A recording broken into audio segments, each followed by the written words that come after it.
And it is historic moment of emotion and pride in the relations between Afghanistan and India. Thank you, Mr. President, for your invitation and for naming this dam as Afghan-India Friendship Dam. We are truly humbled by the generosity of the Afghan spirit. Rivers have been barriers of great civilizations of the world. In the flow of rivers runs the course of human progress. In the Holy Quran, river is central to the image of paradise. In the ancient scriptures of India, rivers defined our nation and were celebrated as the giver of life. And it is a wise Afghan proverb that says, Kabul bejar basha be barf ne.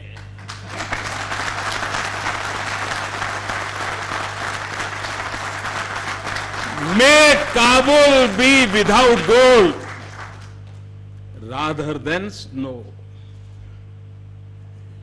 For the snow feeds the rivers that sustain life and agriculture.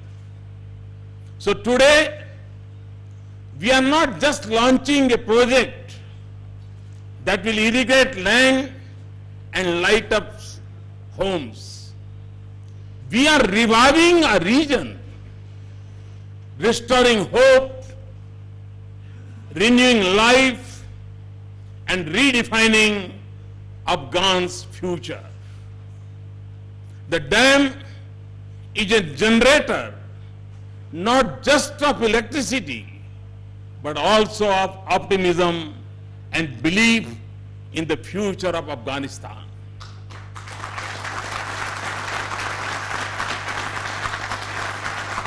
The project would not just irrigate the fields of 640 villages in Chiste, Obe, Pashtun Jhardan, Karok, Gojara, Injil, Jindjan, Kosan, and Gorian.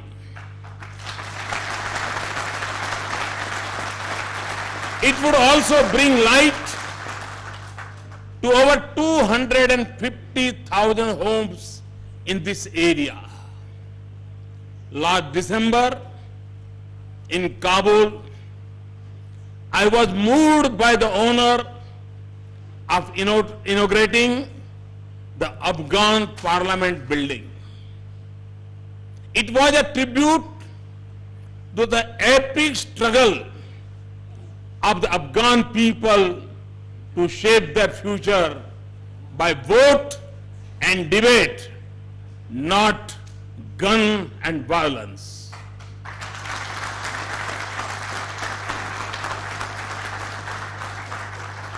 On this summer day in Herat, we come together to honor and celebrate Afghan determination to build a future of prosperity. Afghans and Indians dreamed of this project in the 1970s. The last decade speaks to us about the ravages of a long-drawn war.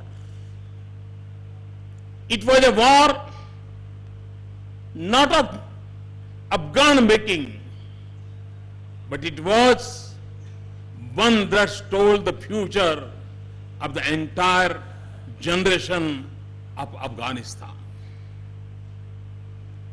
And when a new dawn broke over Afghanistan, In 2001, we resumed the project again. With resolve and patience, courage and belief, we have together overcome distance and hurdles, threats and violence.